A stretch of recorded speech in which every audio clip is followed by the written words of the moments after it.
Halo Sobat KKS, sepak bola Indonesia terus berkembang, dan harapan kita untuk melihat pemain tanah air beraksi di level tertinggi Eropa semakin nyata.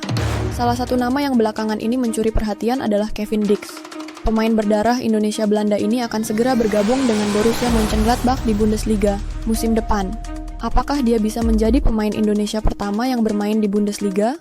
Bahkan, apakah dia bisa tampil di Liga Champions? Mari kita bahas di kisah kasih sepak bola.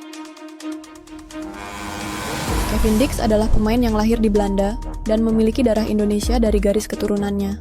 Saat ini, ia bermain sebagai bek kanan dan bek tengah di FC Copenhagen, salah satu klub terbesar di Denmark.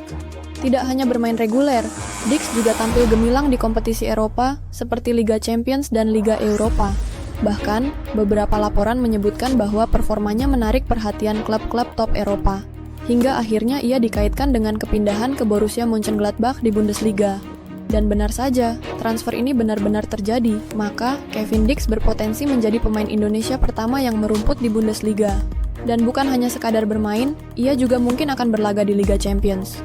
Bayangkan, kita bisa melihat pemain keturunan Indonesia bersaing dengan tim-tim besar Eropa seperti Bayern Munchen, Real Madrid, atau bahkan Manchester City di level tertinggi. Namun, ada satu pertanyaan besar yang selalu mengundang perdebatan. Apakah Kevin Dix bisa membawa timnas Indonesia ke Piala Dunia? Kita tahu bahwa saat ini, Indonesia sedang dalam proyek besar merekrut pemain diaspora untuk memperkuat skuad Garuda. Jay Idzes menjadi kapten, Sandy Walsh juga bermain solid, lalu bagaimana dengan Kevin Dix? Apakah dia benar-benar nilai tambah untuk timnas Indonesia? Jangan lupa subscribe, follow, dan komen pendapat kalian di bawah. Sobat KKS, kehadiran Kevin Dix tentu akan menjadi tambahan besar bagi timnas. Terutama dari sisi menyerang, kemampuan Kevin Dix dalam crossing di sayap kanan timnas akan memanjakan penyerang-penyerang timnas seperti Ragnar dan Ole. Kemampuan bertahannya pun tidak perlu diragukan lagi. Ternyata Kevin Dix juga memiliki rekor bagus dalam urusan penalti kick. Jadi mentalitasnya tidak perlu dipertanyakan lagi. Ini akan membuat pemain lain akan bermain lebih lepas di saat Kevin Dix ada di lapangan. Tetapi, ada juga yang berpendapat bahwa seharusnya kita lebih fokus mengembangkan pemain lokal daripada hanya bergantung pada diaspora. Apakah kalian setuju dengan pendapat ini?